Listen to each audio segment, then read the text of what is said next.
আলহামদুলিল্লাহ নাহমাদুহু ওয়া নুসাল্লি আলা রাসূলিহিল কারীম আম্মা বা'দ।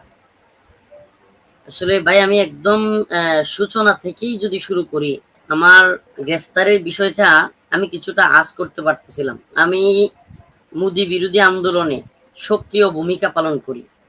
আমরা সারা দেশ ব্যাপী ওয়াজ মাহফিল ওগুলোর মধ্যে প্রচার করতেছিলাম যে মোদি আসলে বাংলাদেশে ঘেরাও করা হবে, এয়ারপোর্ট মোদিকে যেভাবেই হোক আটকে দেওয়া হবে। তখন পরিস্থিতিটা বাংলাদেশের প্রত্যেকটা ওয়াজ মাহফিলে প্রায় অনেক আলেম বক্তা একই দাসের বয়ান যে মোদিকে আটকে দেওয়া হবে, মোদিকে ঘেরাও করা হবে, 16 কোটি জনতার 32 কোটি ঝাড়ু, 32 কোটি জুতা নিয়ে রেডি থাকবে, এ ধরনের কথাবার্তা চলতেছিল। গুজরাটের কসাই মোদি, গুজরাটের মুসলিমদের হত্যা করা হয়েছে। এটা আমি আপনার 2021 সালের কথা বলতেছি, 2021 সালের মার্চের কথা। তখন আমি কন্টিনিউ এইসব বয়ান দিতে দিতে একটা পর্যায়ে আমাদের হেফাজতের পক্ষ থেকে যখন একটা সাংবাদিক সম্মেলন করা হয় যে না, মোদি আসলে আমরা কোনো আন্দোলনে যাব না, আমাদের অনেক সিনিয়র আলেম সেখানে ছিলেন, হেফাজতের ঢাকায় একটা সাংবাদিক সম্মেলন হয়, আপনার এটা মনে থাকার কথা।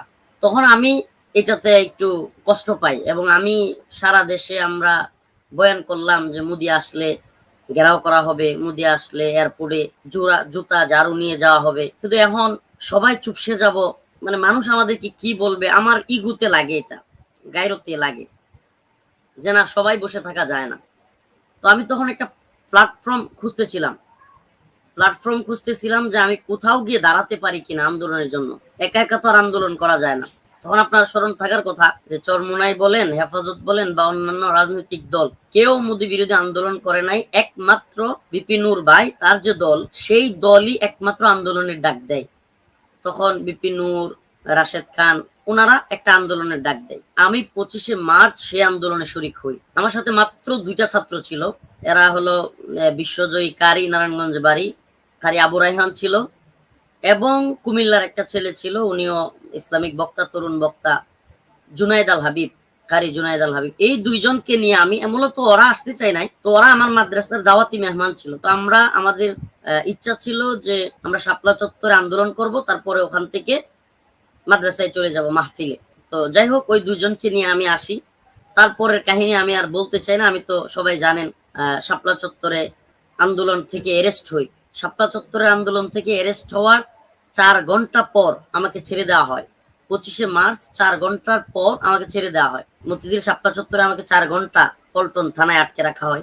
সেখানে অনেক হুমকি দুমকি দেওয়া হয়, গালাগালি করা হয়, কেন সেই আন্দোলনে গেলাম, মোদির বিরুদ্ধে আন্দোলনে গেলাম, সব হুজুররা চুপসে গেল, আমি কেন চুপসে গেলাম না, এত বড় সাহস, আদার ব্যাপারে জাহাজের খবর নেই, মানে যত ধরনের আরো ধরনের গালিগালাজ আছে, বাবা মা তুলে আমি সব গালি দিতেও পারবো না। তো এই ধরনের গালিগালাজ করে তারপর গালাগালি করা হয়। তারপর 4 ঘন্টা পর তো ছেড়েই দেওয়া হয়। বলা হয় যে একটা কাগজে সই করার জন্য, কাগজে সই করি, 4 ঘন্টা পর আমাকে ছেড়ে দেওয়া হয়। যখন থেকে আমি মতিঝিল শাপলা চত্বরে গ্রেফতার হয়েছি, তখন থেকেই আমার মনের মধ্যে এটা ঘুরতেছিল যে আমাকে আবারও যে কোনোদিন গ্রেফতার করা হতে পারে।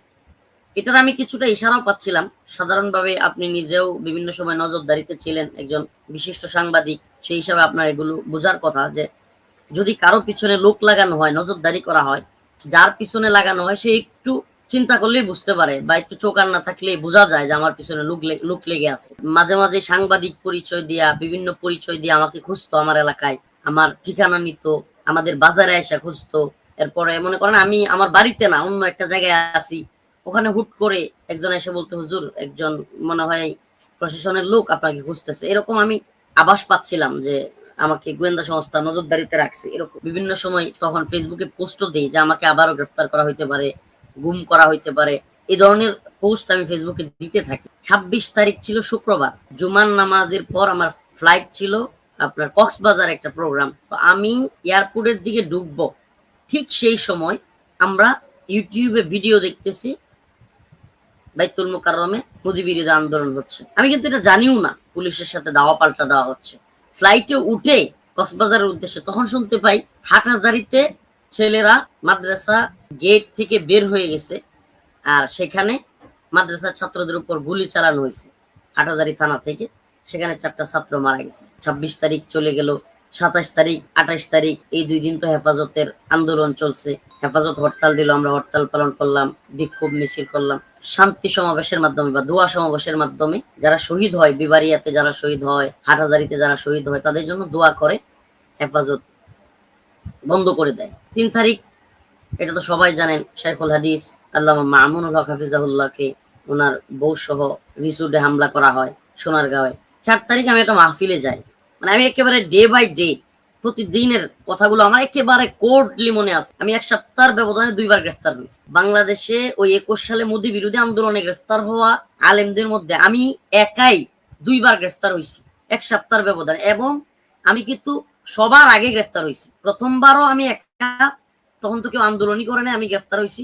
দ্বিতীয়বারও আন্দোলনের পরে, হরতালের পরেও সারা দেশের এমনকি রিমান্ডে থাকা অবস্থায় আমি শুনতে পারি ফার্স্ট হেফাজতের কেন্দ্রীয় নেতাদের মধ্যে আজিজুল হক ইসলামাবাদী ভাই এবং মুফতি ইলিয়াস হামিদি হাফিজাল্লাহ, এই 2 জনকে গ্রেফতার করা হয়। এর আগে কিন্তু আমাকে আপনার 6 এপ্রিল গ্রেফতার করা হয়। 5 তারিখ লকডাউন দেওয়া হয়। তো সেই লকডাউনের রাতে আমার প্রোগ্রাম ছিল কিশোরগঞ্জ, সেখান থেকে প্রোগ্রাম করে রাত্রে আসি। 6 তারিখ আমরা একটা মেয়ে দেখতে যাই বিয়ের জন্য। আমি মিষ্টি কিনতেছি, হঠাৎ করে একজন এসে বলতেছে, হুজুর আপনি দ্রুত সরে যান, প্রশাসনের লোক আপনারে খুঁজতেছে। আমি ওখান থেকে সরে যাই। রাতের বেলায় আমরা ওই হালুয়াঘাট থেকে চলে আসি। বাড়িতে আসার পর 2টা, আনুমানিক 1:30 থেকে 2টা, ঠিক ওই সময়ে আমার দরজায় নক করে। আমি যে ঘরে শুয়েছিলাম ঘরটা টিনের ঘর। আমার আম্মা আমাকে গ্রেফতার করা হবে এই ভয়ে দরজার মধ্যে শক্ত করে বাঁশ দিয়ে রাখতো এবং একটা রড দিয়ে রাখতো। তো আমার আম্মা সেভাবেই রাখছিল ওই দিন রাত্রেও। তারপর আমি যখন ফার্স্ট টাইম 2-3টা আওয়াজ পাই, টিনের মধ্যে টুক আওয়াজ পাই, আমি উঠে যাই, লাফ দিয়ে উঠে যাই। আমার পাশের খাটেই আমার আম্মা শুয়েছিলেন, মাঝখানে একটা পর্দা থাকতো। তো পর্দাটা উঠে আস্তে আস্তে আম্মার, ওরা কিন্তু দরজায় নক করতেই আছে জোরে জোরে, এই মাদানী সাহেব আছেন, এই মাদানী সাহেব আছেন, এই দরজা খুলেন, এই ঘরে কি আছেন দরজা খুলেন, একেবারে নক করতেছে, জোরে জোরে নক করতেছে। তো এই আওয়াজের কারণে আমি আস্তে আস্তে আম্মাকে বলি, আম্মা তুমি একটু জিজ্ঞেস করো ওরা কারা, কি, কেন ডাকতেছে। তখন আম্মা জিজ্ঞেস করতেছে যে আপনারা কারা, কি জন্য আসছেন। ওরা কোনো কথা শুনতেছে না, দরজা খুলেন, দরজা খুলেন, দ্রুত দরজা খুলেন, মাদানী সাহেব আছেন। এরকম একেবারে একের পর এক বলতেই আছে বলতেই আছে। আইডিয়া করতেছিলাম যে এরা র্যাব 1 হইতে পারে, যেহেতু আমাকে ফোন দিছিল র্যাবের থেকে। এর মধ্যে আমি ফেসবুকে পোস্ট দিয়ে দিই যে আমাকে গুম করা হতে পারে এবং আমাকে গুম করার চেষ্টা চলছে, এরকম ছোট্ট আমি পোস্ট করে। দরজা থেকে দেখা যায় না এমন একটা জায়গায় গিয়ে বসে থাকি। ওরা আঘাত করতে করতে দরজা খুলে ফেলছে। খোলার পর আমার রুমের সবকিছু তন্ন তন্ন করে খুঁজছে, যার মোবাইল পাইছে তাকেই ধরছে, তল্লাশি চলতেছে, যার ফোন পাচ্ছে তারটাই নিয়ে নিচ্ছে। আমাদের মা বোনদের কোনো কথাই শুনতেছে না, মহিলারা পর্দায় থাকে। আমার বাস্তি তখন দাওরা হাদিস পড়াশোনা করে, তার পর্দা মেনটেন ঠিক নাই। আমার আম্মা পর্দা করে, তার পর্দা ঠিক নেই। মানে যাকে যেভাবে পারতেছে মহিলাদেরকে বালিশ তুলতেছে, সব হজবরল অবস্থা। এখানে যে মুসলমানদের ঘরে ঢুকছি, একটা আলেমের ঘরে ঢুকছি, এখানে মা বোন আছে, এটা কোনো তোয়াক্কা নাই। একটা লাইট, অনেক পাওয়ারফুল একটা লাইট ছিল, ওই লাইটটা ধরছে। লাইটটা ধরার সাথে সাথে বলছে, এই যে পাইছি মাদানিরে পাইছি, এই যে বসে আছে। একটা কথা বলে নেওয়া ভালো, আমার গায়ে কিন্তু তখন কিছুই নাই, পাঞ্জাবিও নাই, টুপিও নাই, বা একটা নর্মাল একটা ফতুয়া আর লুঙ্গি। আর লুঙ্গিটাও আমি যেহেতু ডিঙ্গাইছি, গড় ডিঙ্গাইতে হয়েছে, ঘুমের মধ্যে তো সবসময় লুঙ্গি ঠিক থাকে না, ওই অবস্থায় আমি ধরে রাখছি। লুঙ্গি পরার সময়টা পর্যন্ত আমি পাচ্ছি না। ওরা লাথি দিয়ে, আমি যে রুমে ছিলাম এই রুমে ঢুকে লাথি দিয়ে দরজাটা ভেঙে ফেলে। দরজা ভেঙে একবারে ঢুকে যায় ভিতরে। ভিতরে ঢুকাই মানে আমাকে ওরকম মুখে হাত দিয়ে ধরে ফেলে ঠাস করে। আমি আমি তখন বলি যে আপনারা যারাই আছেন দয়া করে আমাকে একটু পাঞ্জাবিটা পরার সুযোগ দেন। আরেকজনকে বলছে তাড়াতাড়ি টুপি পরাও। মানে ওরা ওই কালো একটা 2-3 বলি একটা কাপড়, মানে 2-3টা বাজ একসাথে মনে হয়, কাপড়টা খুব মোটা, এগুলোরে পরাইলে এটা টুপি বলে। এটা এখান থেকে টান দিলে এই পর্যন্ত চলে আসে, টান দিয়ে কালো একটা কাপড় আমাকে পরাই দিচ্ছে। এইভাবে একজন এদিকে ধরছে, একজন এদিকে ধরছে, একেবারে আলগি দিয়ে আমাকে একবারে টেনে হেসড়ে নিয়ে যাচ্ছে। মানে আমি দাঁড়ানোর সুযোগ পাচ্ছি না, লুঙ্গি পরার সুযোগ পাচ্ছি না। তখন আমাকে হ্যান্ডকাপ পরানো হয়নি, শুধু মাথায় টুপি, কালো কাপড়টা আর কি। মানে হাত তো খোলা, আমি টুপিটা তুলে ফেলি। তোলার সাথে সাথে দেখি আমার এক ভাই, আমি বলি ভাই দিলু ভাই আমাকে নিয়ে যাচ্ছে, আমাকে গুম করতেছে, তুমি সবাই বললে দাও এলাকায়। নিয়ে গিয়ে গাড়িতে তুলে র্যাবের পোশাক পরিহিত, মানে AK-47 টাইপের বড় বড় বন্দুক, এই ধরনের অস্ত্র নিয়ে একেবারে র্যাবের কালো কাপড় মাথায় বাঁধা, র্যাবের পোশাক পরা। এতক্ষণ পর্যন্ত আমার ধারণা ছিল যে বিএনপি নেতা সালাউদ্দিন সাহেবকে যেভাবে গুম করা হয়েছে, বাংলাদেশে গুম করছে, পাইছে গিয়ে ইন্ডিয়ায়, তারপরে ওই আমাদের আল্লামা দিলওয়ার হোসেন সাইদি রহিমাহুল্লাহর সাক্ষী কি নাম ওর, সুকরঞ্জন বালি, ওকে যেমন গুম করার পরে ইন্ডিয়ায় পাওয়া গেছে। তো আমার তখন ধারণা ছিল আমাকে গুম করতেছে কিনা, গ্রেফতার পাল্টা গ্রেফতার এবং আমার মোদি বিরোধী আন্দোলন, এই কারণে আমার আমার এই টেনশনটা কাজ করতেছিল চরম ভাবে। কারণ আমরা তখন জানি যে এর আধিপত্য বাংলাদেশে কত বেশি গভীরে ঢুকে গেছে। যখন র্যাবের পোশাক দেখি, সত্যি বলি, মানে আমাকে গ্রেফতার করা হচ্ছে, আমাকে এভাবে ধরে নিয়ে যাওয়া হচ্ছে, তারপর আমার মধ্যে একটা মানে স্বস্তি যে না, এরা না, এরা যেহেতু র্যাব এভাবে পোশাক পরে আসছে, তাহলে আমার গুম করবে না হয়তো। তো আমাকে একটা হাইস গাড়িতে উঠায়, কালো একটা র্যাবের গাড়ি, হাইস গাড়িতে উঠায়। 160 জনের মতো র্যাব সদস্য, পুরো এলাকা, আমাদের পুরো গ্রাম ঘিরে ফেলে, আমার বাড়ির আশপাশ সম্পূর্ণ ঘিরে ফেলে। তখন আমাকে গাড়িতে উঠানো হয়। সে ওয়াকি টকি দিয়া বলতেছিল যে অপারেশন সাকসেস, এই কথাগুলো বলতেছিল উপরে কাউকে। আর আমি সবচেয়ে আশ্চর্য হয়ে গেছিলাম যে ওরা গাড়িতে ওঠার সাথে সাথে রুটি আর কলা খাচ্ছিল। অবাক হয়ে গেলাম, এরা তাহলে সারা রাত খায় নাই। আবার এরা দেখলাম যে রুটি কলা খাওয়ার পরেই কয়েকটা ঘুমায়ও যাচ্ছে, মানে সারা রাত ঘুমায়ও নেই। আমার হাত থেকে মোবাইলটা নিয়ে নিছি, মোবাইল নিয়ে আমার পাসওয়ার্ড জিজ্ঞেস করতেছে। আমি প্রথমে পাসওয়ার্ড দিতে চাই নাই, পরে চিন্তা করলাম পাসওয়ার্ড না দিলে এরা গালাগালি করবে, হয়তো মারতেও পারে, আর আমার পাসওয়ার্ড আমি জানি না, এটা তো বিশ্বাসযোগ্য না। তাই পাসওয়ার্ডটা বলার পরেই সাথে সাথে আমার ফেসবুকে ঢুকে ওই যে আমি পোস্ট করছিলাম যে আমাকে গুম করা হচ্ছে বা হতে পারে, এরপরে আরেকটা পোস্ট করলো যে আলহামদুলিল্লাহ আমি ভালো আছি, আপনারা টেনশন করবেন না, যাতে করে সবার মধ্যে একটা মিসগাইড করা তথ্য বিভ্রাট তৈরি করে, এগুলোর কারণে হয়তো করছে তারা। রাত্র 2টা স্বাভাবিকভাবেই মানুষের ইস্তিনজা ধরে, ওই সময়টাতে আমার প্রচন্ড ইস্তিনজার চাপ পায়। তো এর মধ্যে আর আবার আমার ফেসবুক ঘাটতেছে, মোবাইলে ঢুকে সব চেক করতেছে, মেমোরি মানে যা যা আছে সবকিছু চেক করতেছে। ময়মনসিং থেকে যে সড়কটা দুর্গাপুর বিরিশিরি গেছে, ওই সড়কটাতে যেতে 10-15 কিলো যেতে হয়। ওই রাস্তায় যাওয়ার কিছুক্ষণ পরে আমাকে তারা ইস্তিনজা করার সুযোগ দেয়। ইস্তিনজা করতে তো দিছে, একজন র্যাব সামনে গিয়ে দাঁড়াইছে আর একজন পিছনে। তো এইভাবে একজন সামনে একজন পিছনে, আমি আমার প্রস্রাব আসতেছে না, মানে আমি ইস্তিনজা করতে পারতেছি না, মানে অনেক ইস্তিনজা ধরছে কিন্তু ইস্তিনজা করতে পারতেছি না, খুব কষ্ট হচ্ছিল তখন। তখন আমি বললাম যে আমার ইস্তিনজা আসতেছে না। পরে বলতেছে তুই কি ভাব ধরস বেটা। ময়মনসিং আজাদ সিএনজি পাম্পে গিয়ে দাঁড়ালো আবার গাড়িটা, ওয়াশরুমে গিয়ে আমি ওয়াশরুমে ইস্তিনজা সারলাম। গাজীপুরের আগে আগে সম্ভবত ফজরের নামাজের সময় হয়ে যায়। তখন আমি ওদেরকে বললাম যে আমাকে একটু ফজরের নামাজের সুযোগ দেন। তো ওরা ফজরের নামাজের সুযোগ দিবে না, কোনোভাবেই না। বললো যে গাড়িতে নামাজ পড়তে পারলে পরে। পরে আমি বললাম যে গাড়িতে তো ওযুর ব্যবস্থা নাই, আমার তো ওযু নাই। বললো তাইলে আর নামাজ পড়া যাবে না, নামাজ পড়ার সুযোগ নেই। গাজীপুর পার হওয়ার সাথে সাথে, চৌরাস্তা পার হওয়ার সাথে সাথেই আমাকে আবারও হেলমেট পরায় দেওয়া হলো। এই যে এইভাবে বেঁধে ফেলছে, একেবারে হ্যান্ডকাপ লাগিয়ে দিছে, আর মাথায় হলো কালো কাপড়। তখন আমার মানে এই সিচুয়েশনটা, এটা একটা মানুষের জন্য কতটা কষ্টের, মানে এটা বলে বোঝানো যাবে না। কাউকে যদি ওই পরিস্থিতিতে কেউ যদি পড়ে, যে মাথা পুরাটা ঘোরা, চোখে দেখা যাবে না, আর পিছনে এভাবে হাত দিয়ে বাঁধা, মানে এই পরিস্থিতিটা যে কতটা কষ্টের, মানে না আপনাকে কোথায় নিচ্ছে আপনি জানবেন না, আপনি নড়াচড়া করতে পারবেন। তখন আমাকে মশা কামড় দিচ্ছে, কিন্তু আমার মশা সরানোর কেউ নেই। দীর্ঘ সময় আমাকে এইভাবে নিয়ে যাওয়া হলো, খুব বেশি সময় না, গাজীপুর থেকে মাত্র আধা ঘন্টা সময়ের মতো, এর কিছু সময় বেশি। মানে আমি আইডিয়া করতেছিলাম যে ফজর রক্ত শেষ, মানে গাড়ি থেকে নামায় আমাকে দুইজন এভাবে আপনার এইভাবে রাইখে, দুই হাত দুই দিকে দুইটা, আস্তে আস্তে হাঁটায় হাঁটায়, তখন আমার চোখ কিন্তু লাগানো, আমি দেখতেছি না কোথায় আছে। সিঁড়ি দিয়া দইরা দইরা তুলতেছে, এটাও বুঝতেছি সিঁড়ি দিয়ে উপরে তুলতেছে। তো আমাকে একটা রুমের মধ্যে রাখা হইলো, সোফা, লম্বা সোফার মধ্যে বসতে দেওয়া হলো। একটা লোক আসছে আমার আশেপাশে, এরকম একটা। তারপর আমার চোখ খুলে দিছে, চোখ খুলে দেওয়ার পর নর্মালি জিজ্ঞেস করছে ফোনে কার সাথে যোগাযোগ, এই সেই, বিপি নূরের নাম্বার, মামুনুল হক সাহেবের, একেবারে বিশ্রী ভাষায় ওনাকে গালাগালি করত। আর আমার প্রতি ওরা চরম ক্ষুব্ধ ছিল। মামুন সাহেব হুজুরকে যখন সোনারগাঁও রিসোর্টে আক্রমণ করে, তখন আমি একটা কঠিন ভাষায়, শক্ত ভাষায় একটা লাইভে আইসা বক্তব্য দিই, সরকার পতনের আন্দোলনেরও ডাক দিই। যদিও আমার আন্দোলনে তখন তো আর কিছু হয়নি বা হবেও না, বাকি আমাদের কষ্টে আমি সরকার প্রধান সহ সবাইকে খুব কড়া ভাষায় কথা বলি। প্রধানমন্ত্রী শেখ হাসিনা যখন মোদির সাথে ঘুরে, তখন যদি কেউ কাবিন নামা জিজ্ঞেস করে যে কাবিন আছে কিনা, দুজন একসাথে ঘুরতেছে, আমি এই ধরনের কথা বলে ফেলি। এই কথাগুলোর কারণে ওরা আমাকে মানে যেই পাইতো মনে হইতো আমার মনে হয় কামড় দিয়ে খায়া ফেলবে, মানে এত রাগ এরা আমার প্রতি। টয়লেটে ঢোকার ঠিক আগ মুহূর্তে আমার কাপড়টা খুলে দেওয়া, ওই জানলা দিয়ে একটু উকি ঝুঁকি দিয়ে দেখার চেষ্টা করি যে আমি আসলে কোথায় আছি।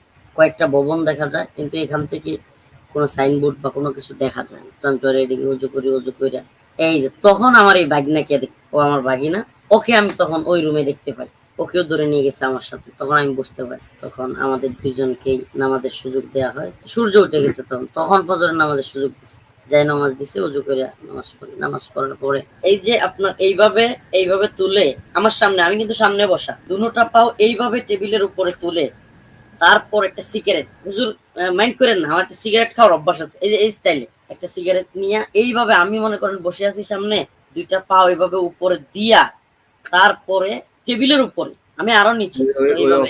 ওই অফিসারের নাম কি? ভাই আমি তো নাম বলতে পারবো না, এটা সিভিলে। আমি এই অফিসার এবং আরেকজন অফিসারকে হিন্দি বলতে শুনছি, মানে ওরা নিজেরা নিজেরা মাঝে মাঝে হিন্দিতে কথা বলছে, এটা আমি নিজে শুনছি ভাই। আচ্ছা আচ্ছা। এবং একবার আমার চোখ বাঁধা অবস্থায় একবার ওরা জিজ্ঞেস করতেছে যে বলেন তো আমরা কারা, এটা জিজ্ঞেস করছে আমাকে। আমি কিন্তু বুঝতে পারছি, হিন্দি কথা শুনছি, আবার জিজ্ঞেস করতেছে বলেন বলেন তো আমরা কারা।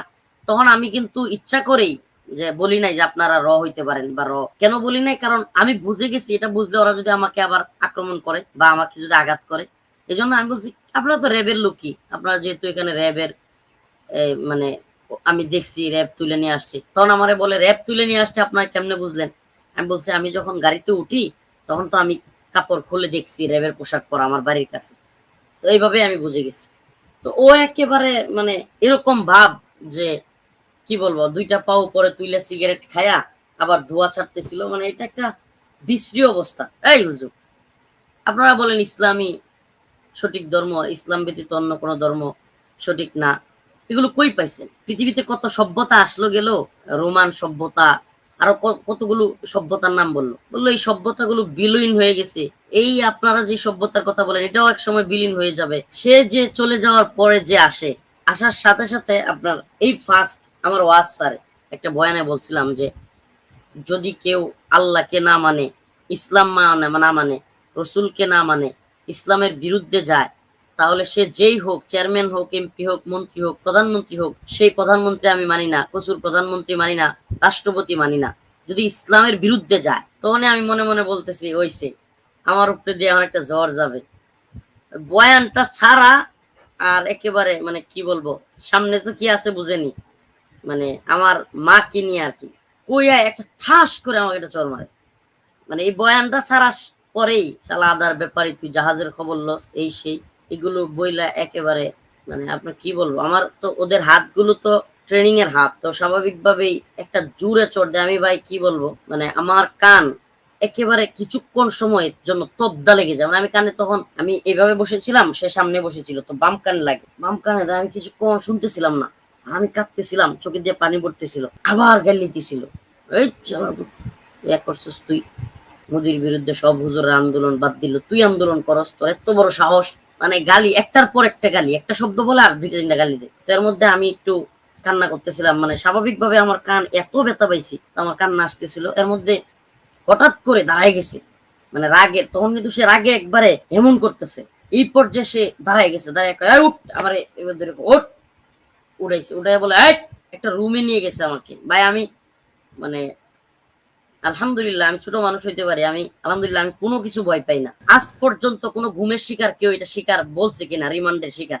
আমি যে রুমটাতে আমার নিয়ে গেছে, এই রুমটাতে যদি দুর্বল মনের হয় বা সাহসের সমস্যা থাকে, দুঃসাহসিক কেউ না হয়, রুমটাতে নেওয়ার সাথে সাথে ও বেহুশ হয়ে মারা যেতে পারে। রুমটাতে আপনার নাক নাই, মানে এখানে গালের গুস্ত নাই, বিভৎস বিভৎস মানুষের চেহারা, বিভৎস বিভৎস মানুষের কঙ্কাল ছবি, এগুলো পুরো রুমে। ছোট্ট একটা রুম, একটা চেয়ার, চেয়ারটা হলো গুল, আপনার একটা গুল চেয়ার, আর এটা ঘোরানো দিলেই ঘুরে।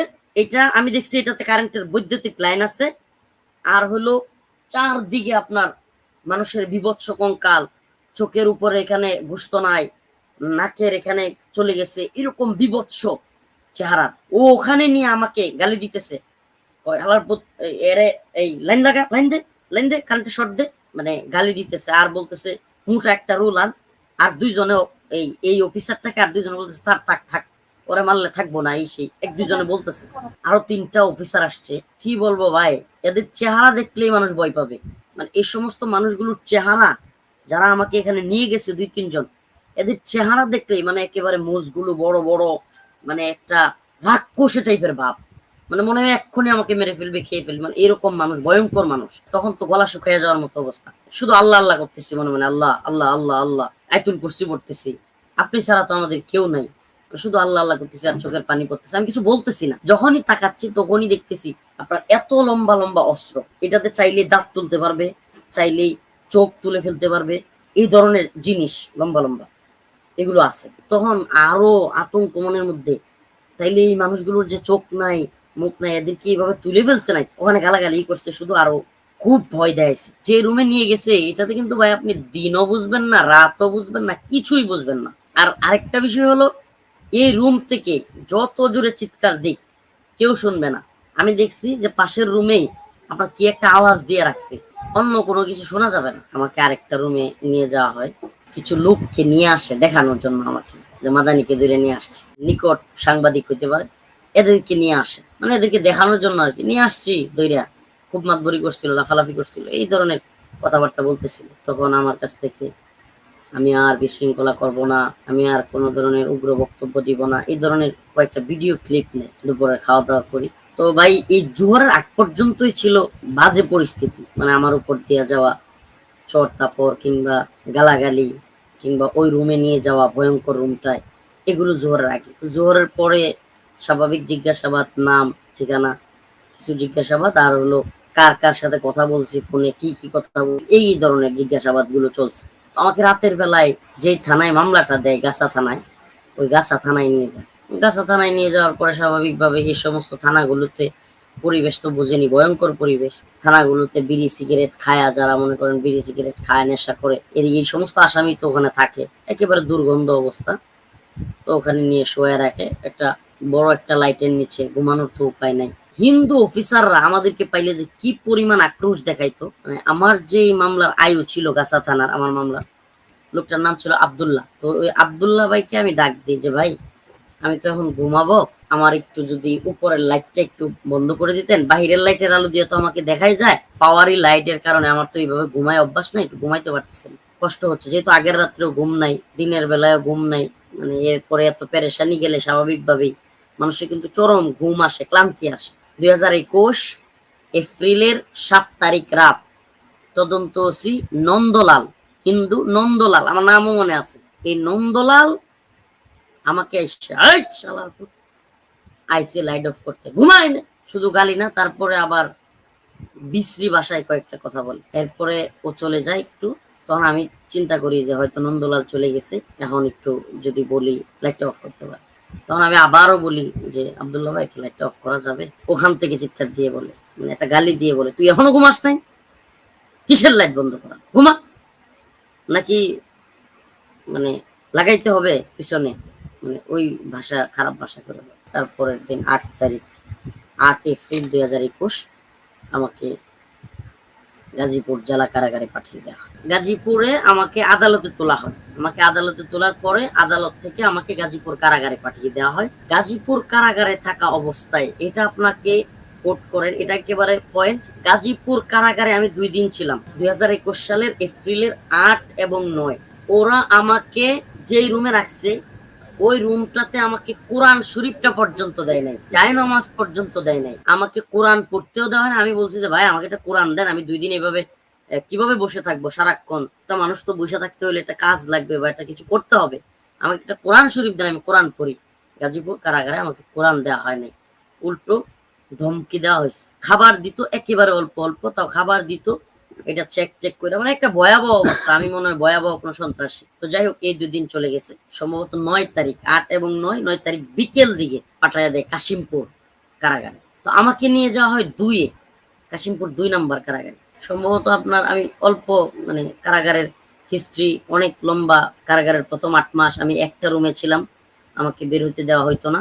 এমনকি ওই রুমের ভিতরে ভাই কি বলবো, ওই রুমের ভিতরে আপনার এত নষ্ট একটা রুম ছিল, একটা 4 তলা বিল্ডিং এর নিচতলা, এটাকে 60 সেল পূর্ব বলে, 15 নম্বর রুম। এই রুমের ভিতরে আমার রাখছে। আপনার এই রুমে নিচতলার রুম, টয়লেটের যেই পাইপ গুলো আছে ওই পাইপ গুলো দিয়া টয়লেট মাখা, মানে একেবারে পায়খানা সহ বড় বড় ইঁদুর আমার বিছানায় চলে আসতো। 8 মাস এই রুমটাতে আমি থাকতে হয়েছে। এভাবে চলতেছিল। আর মশার উৎপাত। আমাকে প্রথম দিকে মশারি দেওয়া হয় নাই, কিচ্ছু না। অনেকে কিন্তু কারাগারে মশারির কথা শুনলে মনে করে যে ভিতরে মশারি। না ভাই, কারাগারে মশারি দেওয়ার সিস্টেম হলো লোহার যে রড গুলো আছে ওখানে মশারি কাইটা তারপর বাইদা দেওয়া, এটা হলো কারাগারের মশারি। ওই মশারিও আমাকে দেওয়া হচ্ছিল না। আমাকে কিন্তু সার্বক্ষণিক নজরদারিতে রাখতো।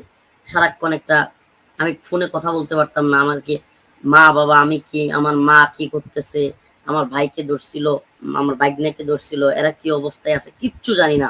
আমার বাড়ির হালত কি তাও জানি না। কোনো খোঁজ খবর নাই। আমার দীর্ঘদিন হয়ে যাবে, আমার কোনো ফোন দেয় না। এই 8 মাস আমাকে একটা রুমে ফেলে রাখছে। তো হঠাৎ করে একদিন রিমান্ডের ডাক আসে। এই যে যেটা বলা শুরু, যে রিমান্ড, আমার রিমান্ড শুরু হয়। সিটিডিসি নাম দিছে, এটিও নাম দিছে, বিভিন্ন নাম দিয়া জঙ্গি নিধনের নামে আমেরিকা ইউরোপকে খুশি করার জন্য আপনার সাধারণ যুবকদেরকে, একটু দাঁড়িয়ে আছে, টুপি পরে, টাকনুর উপর কাপড় পরে, নামাজ পড়ে, এই সমস্ত যুবকদেরকে ধরে নিয়ে অসংখ্য, আমি গল্প ভিতরে গিয়া কথা বলছি বা অসংখ্য ছেলেদের সাথে দেখা হয়েছে। হুজুর কি করছো? হুজুর জিহাদের বয়ানে একটা লাইক দিছিলাম, জিহাদি একটা বয়ানে কমেন্ট করছিলাম। হুজুর একজনে আমার বলছে যে আমাকে নিয়ে জিহাদে যাবে। আমি বুঝি না, আমি ভাবছি সত্যি সত্যি আমি মনে হয় জিহাদ করতে পারবো।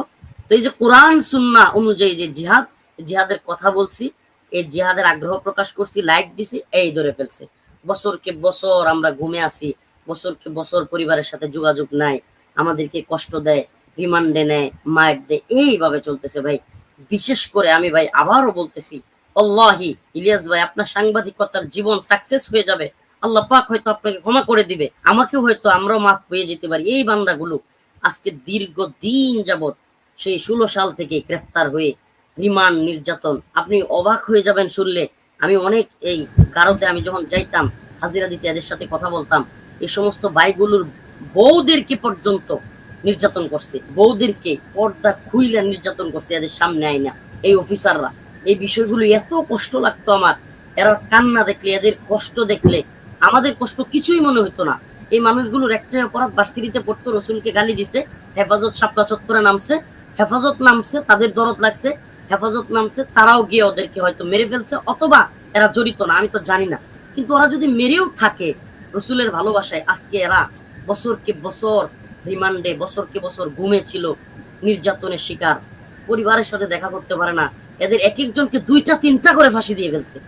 এদের এক একজনকে অন্যায় ভাবে 2টা 3টা করে ফাঁসি দিয়ে ফেলছে।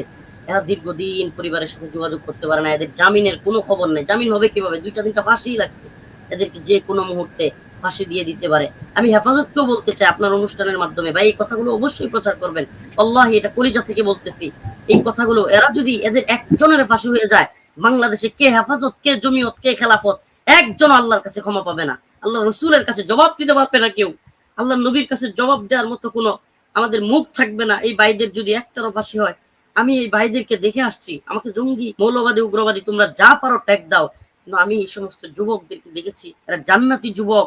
এই সমস্ত যুবকেরা আলেমদেরকে কি পরিমাণ মোহাব্বত করে, কিংবা দেশের প্রতি, ইসলামের প্রতি তাদের যে দরদ দেখছি। এবং আমাদের আলেমরা, আল্লাহ মাফ করুক, নাম বলতে চাই না, হেফাজতের আমরা যারা মামলা খাইছি, অনেকে কাঁদতে কাঁদতে ভিতরে শেষ, কবে জামিন হবে, সরকারের সাথে লিয়াজু করা যায় কিনা, আইবি এক একজনের কান্না। আল্লাহ আল্লাহি, আমি এই ভাইদেরকে কাঁদতে দেখি নাই। এরা যেন কিছুই হয় নাই, এরা স্বাভাবিক। এদের ইমানের অবস্থা দেখে নিজের মনে হইতো, হাইরে আমাদের তো ইমান কি আছে কিনা, আল্লাহ মাফ করুক। মানে আমাদের তারা কোনো কিছুই মনে হইতো না। এদের চলাফেরা দেখলে, এদের কোর্টে যাওয়া দেখলে, এরা এত সুন্দর চলতেছে। এদের মধ্যে আল্লাহ পাক ইমানি জজবা দিছে। আমাদের দায়িত্ব আছে, হেফাজতের দায়িত্ব আছে। আলেম ওলামাদের শুধু বক্তব্য দিলে হবে না। এই সমস্ত ভাইদের জামিনের জন্য, মুক্তির জন্য আমাদেরকে অবশ্যই চেষ্টা করতে হবে। হারিস জোসেফ, কুখ্যাত খুনি, যারা কিনা অসংখ্য খুন করছে, রাষ্ট্রপতি ক্ষমা করতে পারে, তাইলে আমাদের এই ভাইরা আজকে কি, এরা যদি আইন নিজের হাতে তুলেও নেয়, এটি তো অপরাধ, এরা কি ক্ষমা পাইতে পারে না? ভার্সিটি থেকে আসছে, এই সমস্ত ভাইরা কি জামিন পেতে পারে না? এখন এই উবাইদুল হাসান, এই দালাল, এরপরে বিভিন্ন বিচারপতিরা, এরা পদত্যাগ করতেছে, এদেরকে বাতিল করা হচ্ছে। এখনো যদি এই সমস্ত ভাইগুলো মুক্তি না পায়, আল্লাহর কাছে, রসুলের কাছে আমরা জবাব দিতে পারবো না। হাসরের ময়দানে কেউ জবাব দিতে পারবে না। ভয়ঙ্কর একটা কাহিনী এখানে ঘটছে কারাগারে। আমি যেটা বলতেছিলাম, তো আমাকে তখন রিমান্ডে নিয়ে যায়। তেজগাঁওয়ে আমার মামলা হয়েছে। মামলা কয়টা হয়েছে তো আমি জানি। তেজগাঁও জোনের ডিসি হলো হারুন। আমি তখন আশায় ছিলাম যে হারুন সাহেব হয়তো আমাকে একটু হেল্প করবে। এখনই জামিন না হইলেও আমার মামলাগুলো একটু কম হবে, কিংবা আমি একটু সুবিধা পাবো, এই ধরনের সত্যি ভাই আশায় ছিলাম। কিন্তু এই যে আল্লাহ বুঝাইতে চাইলেন যে তোদের আমি ছাড়া কেউ নাই। তোরা যদি পৃথিবীর কোন এই তাগুতের, এই জালেমদেরকে আশা করিস, তাইলেই তোদের উপরে আরো জুলুম আসবে। এই যে আমি পরবর্তীতে হারুনের কাহিনীগুলো হওয়ার পরে আমি এটা বুঝতেছিলাম যে আল্লাহ পাক হয়তো আমাদেরকে এটাই বুঝাইতে চাইছিলেন। তো তেজগাঁও থানা রিমান্ড আসে। রিমান্ডে নিয়ে যাওয়ার পরে মামলার যে এসআই, তার নাম হলো শোয়েব নিয়ে যায়। আমি যখন আমাকে ঢোকায় তখনই দেখি যে কয়েকটা চ্যানেল, RTV, DBC, কয়েকটা চ্যানেল ছবি তুলতে থাকে। আমাকে নিয়ে গারদে ঢোকায়, থানার যে গারদ আছে ওখানে ঢোকায়। কাপড় যারা বানায়, সেলাই করে, এরা যেভাবে মাপ নেয় না, হাত মাপ নেই, বুকের মাপ নেই, গলার মাপ নেই, এইভাবে আমার মাপ নিতেছে রশি দিয়া অথবা পিতা দিয়া।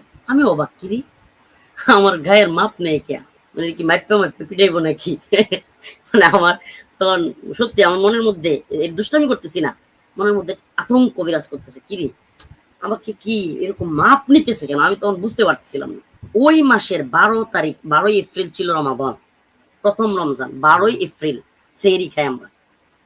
এর মধ্যে কিন্তু কেউ গ্রেফতার হয় নাই। আমার উপর যে কি পরিমাণে প্রেসার এই এক সপ্তাহ গেছে, মানে এগুলো আমি কিন্তু সংক্ষিপ্ত করছি। প্রত্যেকটা রিমান্ড, প্রত্যেকটা দিনের কথা আর বলি নাই। ইট মাথার নিচে দিয়া কিচ্ছু দেয় নাই, বালিশ না, খাতা না, কিছুই না।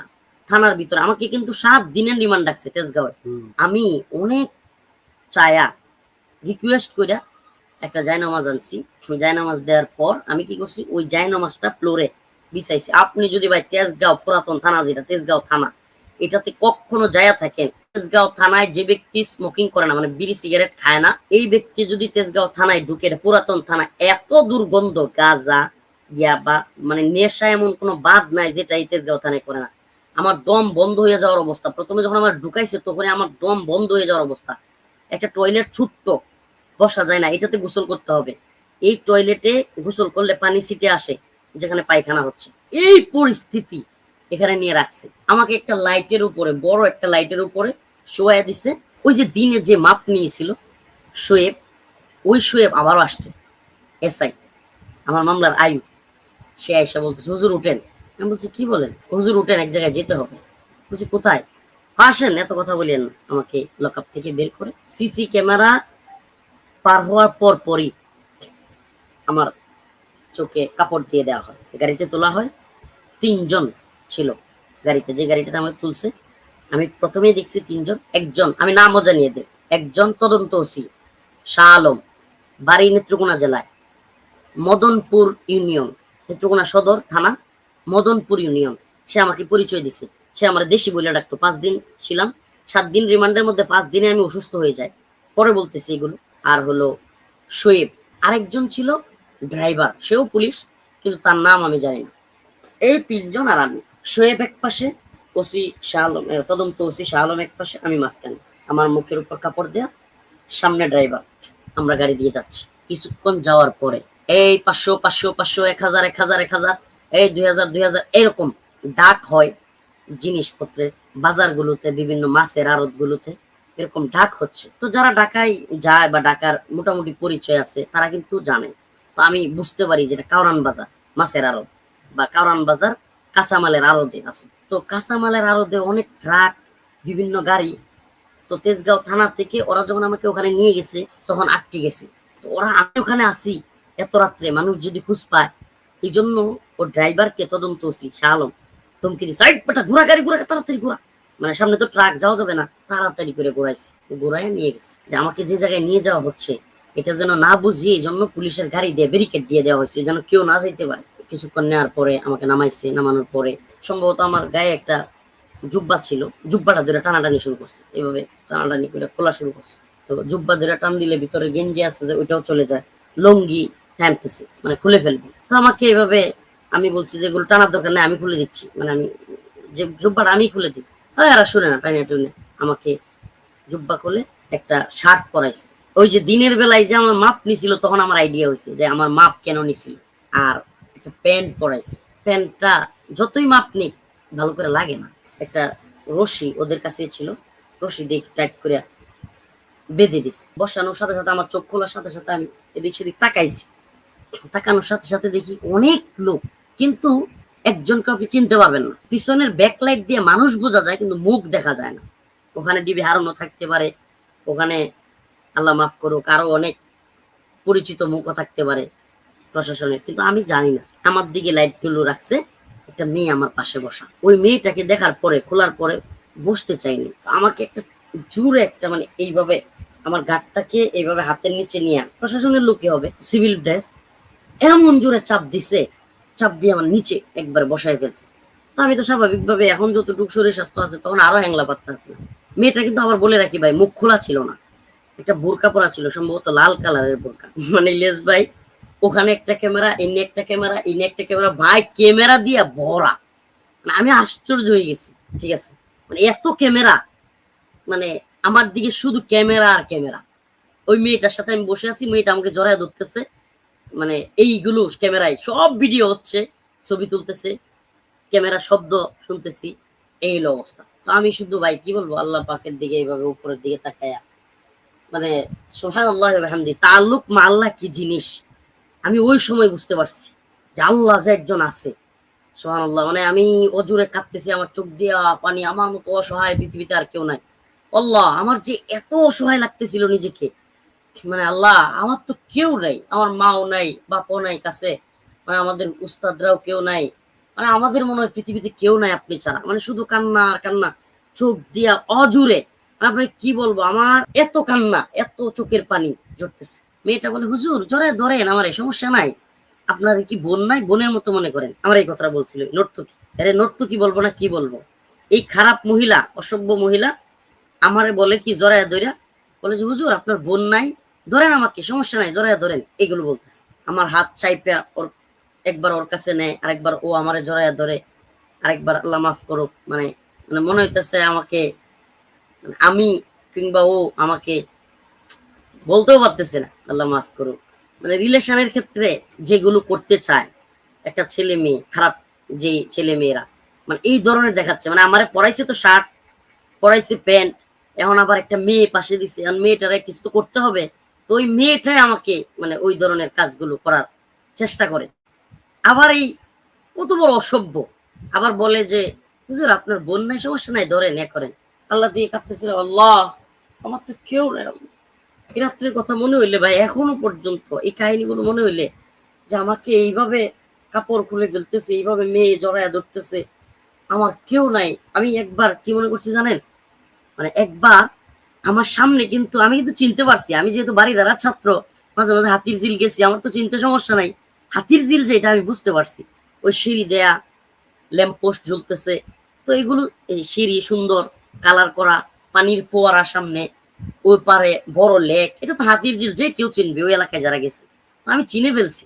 আমি একবার কি করছি জানেন, আমি একবার চিন্তা করছি আমি সাঁতার দিয়ে দিব, সাঁতরাইয়া ওই পারে চলে যাব। আমি কিন্তু ভালো সাঁতার পারি, আমি আলহামদুলিল্লাহ। আমি যদি নদীতে বা পুকুরে গোসল করি অনেকক্ষণ লাগবে আমার ধরতে, কয়েকজনেও। আমি চিন্তা করছি সাঁতরায়, যেহেতু আমার প্যান্ট পরা, সাঁতরায় আমি ওপারে চলে যাবো, ওপারে তো আর কেউ নাই, দৌড়ায় কোনো বাড়িতে চলে যাবো, এটা আমার মাথায় আসছিল।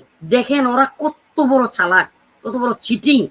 এরা কি করছে, একটা লোকেরে আমি দেখি সিঁড়ির আড়ালে, উঁচা একটা সিঁড়ি, ওই সিঁড়িটার আড়ালে একটা লোকেরে নেংটি দেওয়া, লুঙ্গি নেংটি দেয় না, নেংটি দিয়ে রাখছে।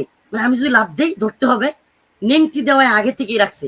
আমি যখন প্ল্যান করছি যে লাভ দিব, তখনই আমি দেখে ফেলছি, আমি কই না, লাভ দিয়েও ক্ষতি হয়ে যাবে আরো, ওরা হয়তো লাভ দিলে আরো মারবে। আমি তখন আর লাভ দিই নাই, আমি আর লাভ দিই নাই।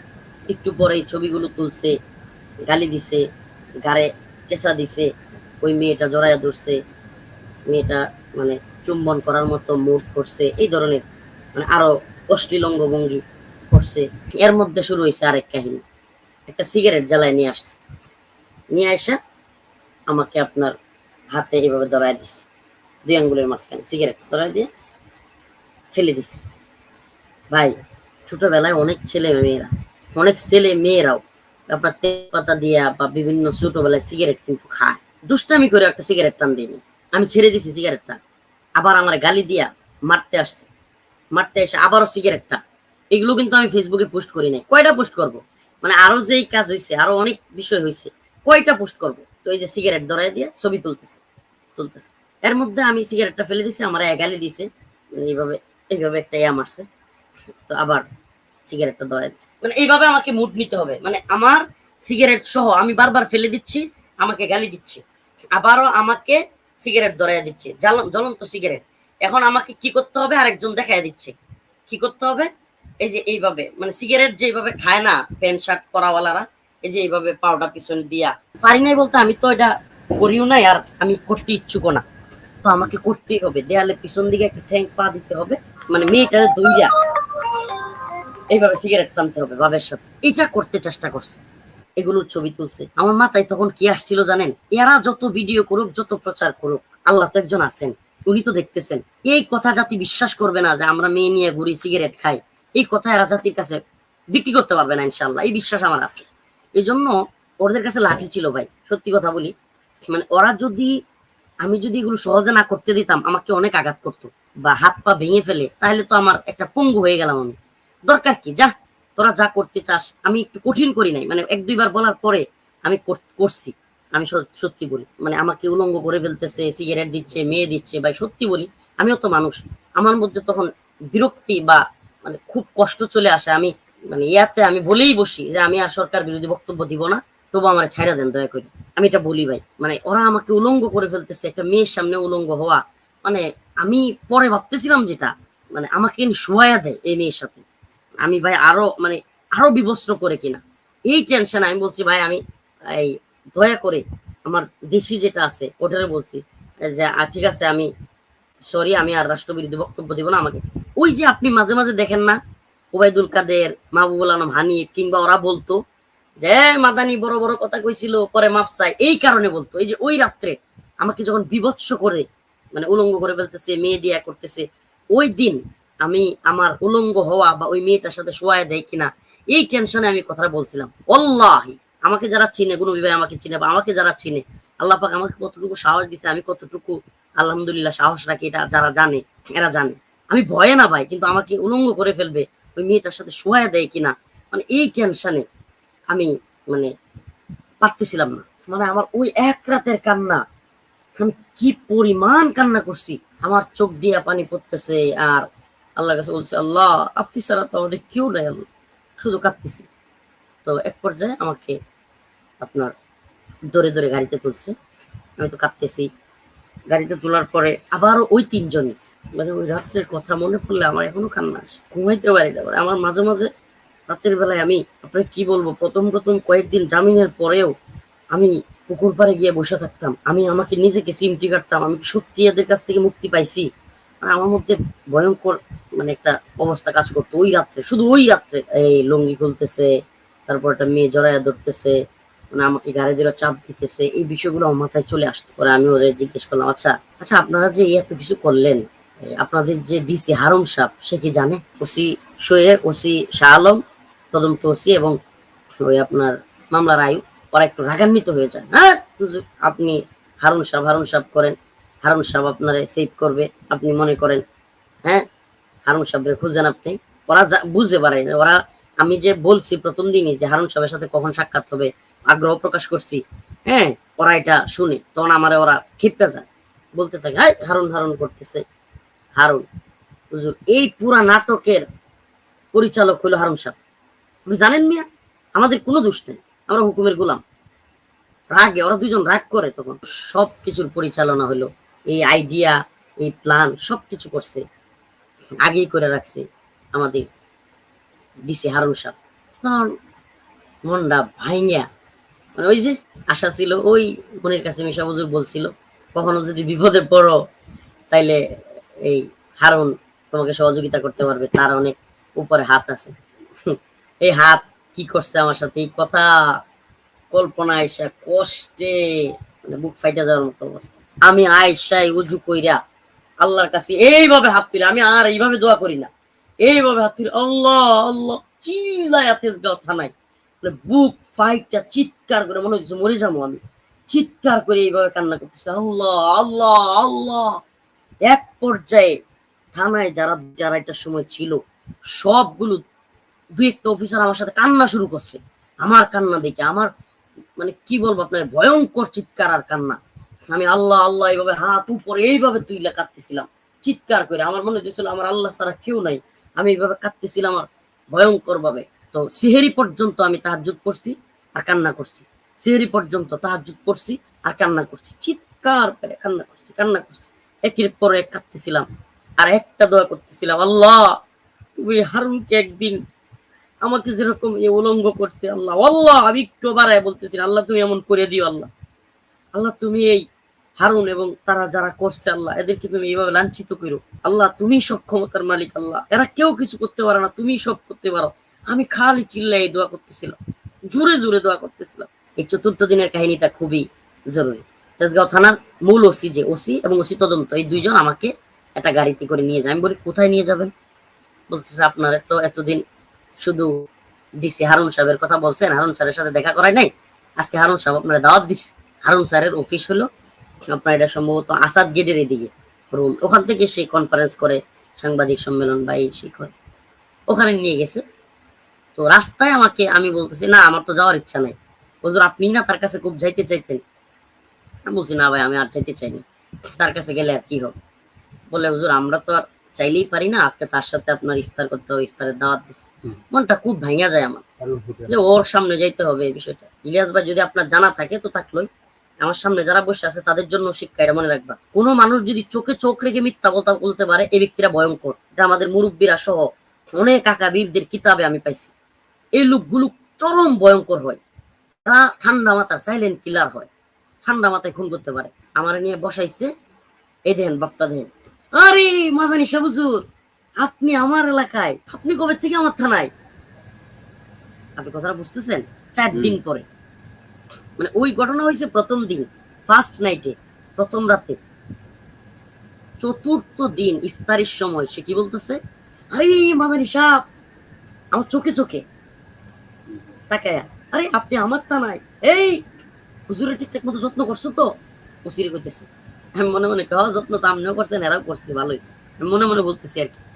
এর ভাব দিকে যে হুজুরের ঠিকঠাক মতো যত্ন করছো তো, খাওয়াইছো তো, হুজুরের ঠিকঠাক রাখছো তো? তার দিকে তাকাইয়া রইছে আর আমার দিকে তাকাইয়া মানে কি বেহায়ার মতো, নির্লজ্জের মতো। আবার একটা মজার বিষয় দেখেন, এই ওসি কিন্তু জানে সে এটাতে জড়িত, এই তদন্ত ওসি সে তো ছিলই সাথে, সেও জানে, এডিশনাল যে আছে এডিশনাল এসপি সেও জানে, এরা সব এখানে বসা। মানে তেজগাঁও জুনের 6টা থানা, 6টা থানার প্রত্যেক থানার ওসি এডিশনাল এসপি তারাও আছে। এতগুলো মানুষ সবাই জানে আমার সাথে সে কি করছে, সে নাটক করছে, এদের সামনে এইভাবে বলতেছে, মানে এত নির্লজ্জ এত বেহায়। ভালোই খাইতে দিছে ভাই, এই রিমান্ডের পর থেকে, কারাগারে যাওয়ার পর থেকে 1-1.5 মাসে এমন খাওয়ার পাইনি বাস্তব। মানে ভালো খাবার আসলে সামনে, আমরা তো মানুষ, ফিতরাগত ভাবেই শারীরিক ভাবে একটা ভালো খাবারের দিকে টান হয়। খুব ভালো ভালো খিচুড়ি, আপনার গ্রিল, তারপরে বড় বড় গোস্তের, মানে বিশাল আয়োজন সব পুলিশদের জন্য, ওসি এবং এসপিদের জন্য, এডিসিদের জন্য বিশাল আয়োজন। আমার নিয়ে বসে আমার খাওয়ার ইচ্ছাই নেই, মানে হ্যাঁ খাওয়ায় খুব, নাটকও করে, মারেও আবার খাওয়ায়ও, এটা তার অভ্যাস। আমার খাওয়ার ইচ্ছা নাই, আমি না করে ফেলছি, না আমি খাবো না ইফতারির সময়, তবু আমি তার সাথে খেতে ইচ্ছুক না, কয়েকবার না করে ফেলছি। সারাদিন রোজা রাখছি, তাহলে কেমনে না খায়। এক পর্যায়ে চিন্তা করলাম যে এদের এখানে খাবো না, কালকে হইলেও তো খাইতে হবে, মানে খাইতে তো হবে। তবে হারুনের সাথে খাইতে আমার ইচ্ছা ছিল না। আমি বললাম যে আমার একটু খাবার দেন, আমি একটু পাশে বসে খাই। আর একটা রুম ছিল, ওরা বলতেছে যে না হুজুর আমাদের সাথেই খান, সমস্যা নেই হুজুর, আপনারা নিয়ে খাইতে পারলে তো সৌভাগ্য। মানে বিশ্রী কথা, বেহায়াদের মতো কথা। ওর এই কাহিনীর পরে আমি প্রায় অসুস্থ হয়ে গেছি, মানে এই ঘটনা, তারপরে ওর অভিনয়, এগুলোর পরে আমি এক প্রকার অসুস্থর মতো হয়ে গেছি। আমি অসুস্থ হওয়ার কারণে আমাকে নিয়ে যায়, রিমান্ড 7 দিন পূর্ণ করে নাই, আমাকে নিয়ে যায় আপনার ডিবিতে। তো ওখানে ডিবিতে তো বড় রুম, রুমে আমাকে যখন ঢুকায় সাথে সাথে শেখুল হাদিস আল্লামা মামুনুল হক, মুফতি হাবিবুল্লাহ মাহমুদ কাসিমি, জুনায়েদ আল হাবিব হাফিজাউল্লাহ, আরো অনেকেই, 4 থেকে 5 জন আমি গিয়ে দেখতে পাই। ভাই বিশ্বাস করবেন না, এই কতদিন 1 মাস 1.5 মাসের আমার পেরেশানি, এই কাহিনী, রিমান্ড, মানে আমি ওনাদেরকে পায়া মনে হইতেছিল আমি বাবা মার কাছে চলে আসছি। আমি প্রথমেই হাবিবুল্লাহ মোহাম্মদ কাসিমি সাহেব আমার উস্তাদ এবং ওনার খুব মহব্বত করি আমি, হুজুর আমার মহব্বত করে, একেবারে জড়ায়া দইরা বুকের মধ্যে দীর্ঘ সময় কাঁদছি হুজুরের। তো মামুন সাহেব হুজুর, জুনায়েদ আল্লাহ সাহেব ওনারাও সান্ত্বনা দিচ্ছিলেন। ওখানে গিয়ে সবার সাথে আমি এই ঘটনাগুলো বলি, কিন্তু এই আল্লাহর বান্দারা একজনও, সবাই মোটামুটি তো প্রায় সবাই আমার আগে মুক্তি পাইছে। এখানকার এই কয়জনই না, বাংলাদেশের 2021 সালের মোদী বিরোধী আন্দোলনে যারা গ্রেফতার হয়েছে, প্রসিদ্ধ আলেম প্রসিদ্ধ বক্তাদের এমন কেউ বাকি নাই যারা আমি এই ঘটনা বলি নাই। অথচ আমি বের হওয়ার আগে একজন আল্লাহর বান্দাও এই ঘটনা বলেনি। আমি বের হওয়ার পরে আমি বলতে চাইছিলাম প্রথম দিন নাজিরহাট মাদ্রাসার মাহফিলে, চট্টগ্রামে প্রথম মাহফিল, শেখ হারুন নিজার হাফিজাউল্লাহ বড় ভাই, উনি বললেন যে রফিক বলা দরকার নেই। পরে আমি ওনার হেকমতটা বুঝতে পারছি কেন বলার দরকার নেই। কারণ এই হারুন ডিবির এই বদমাস, ওর হাত অনেক লম্বা, ওই বদমাস এই ঘটনা বলার পরে যদি আসলে এটা আলোচিত হয় আমার আবার নি বিপদে ফেলি, ভাই ওইটা চিন্তা করে বলতে না করছে। এইবার যখন হারুন ধরা খায় তখন আমি ফেসবুকে এটা পোস্ট করি। হাফিজ আক্তারের একটা ঘটনা বলি, ডিবির প্রধান তৎকালীন, হারুনের আগের হাফিজ আক্তার, এ কি করছে একটা ছোট্ট ঘটনা বলি শুধু। আমরা শুয়ে আছি, আমি, মামুন সাহেব হুজুর, হাবিবুল্লাহ মোহাম্মদ কাসিমি, জুনায়েদ আল হাবিব দামাত বরকাতুহু, আমরা চারজন।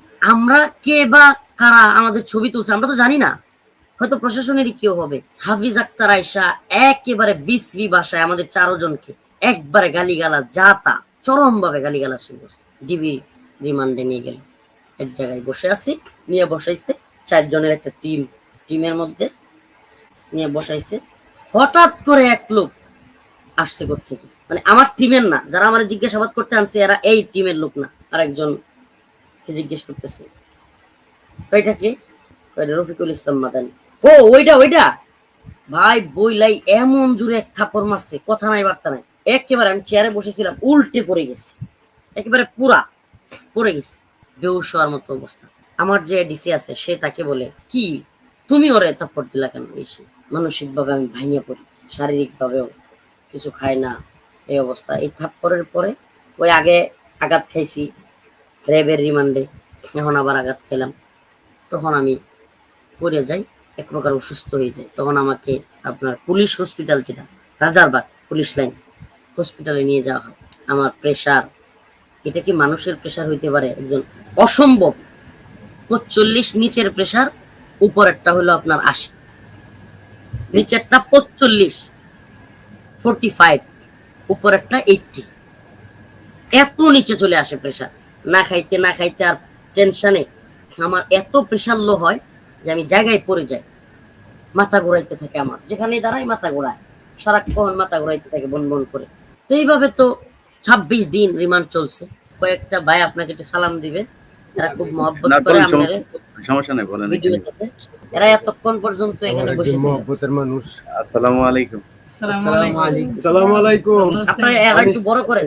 আপনারা এত মানুষ ছিলেন এখানে, আমার জন্য সবাই দোয়া করেন।